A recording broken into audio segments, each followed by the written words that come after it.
每个价值2000多万，历时5年只为打造一颗球。可别小瞧它，这就是号称世界上最圆的物体。问题来了，一颗球整这么圆有什么用呢？定义千克。最早的时候，千克的定义是4度时1升水的质量，而自1889年以来，无论是几微克的药物，还是几公斤的瓜果蔬菜，测量质量的源头都变成了这块铂1圆柱体。这样定义千克的方法确实方便了很多，但问题是受外界环境的影响，时间一长后，它开始不准了。1000克不再是1000克，这意味着其他所有东西的质量标准都会发生改变。于是为了避免这种情况，科学家们便找到了硅。硅具有较好的化学惰性，在常温下不易与氧气和水发生反应，且耐高温，机械强度高。在制作硅球时，科学家会先用前苏联提炼铀的离心机，将硅的纯度提升至 99.9999%， 然后再把纯硅运送到德国的国家计量研究所中，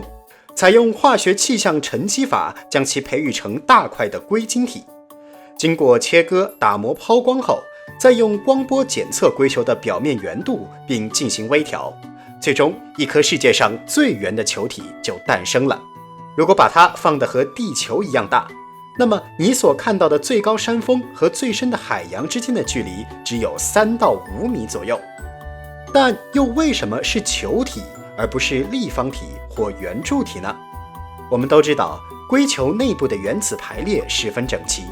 所以只要分别计算出单个硅原子和整个硅球的体积，以及原子间距和密度，就能确定硅球所具有的原子数量，从而测量出一个几乎完美的阿伏加德罗常数，进而定义千克。但这就要求计算必须非常精确。相比于其他形状，球体没有角或边缘，可以最大限度地减少碎裂和磨损，并且它完美的对称性和表面均匀性也会让计算的过程更加简单精确。另外，当硅球的任何一处受到外部压力后，力都能均匀地向四周分散，这使得硅球在运输和储存的过程中不容易发生形变，稳定性很高。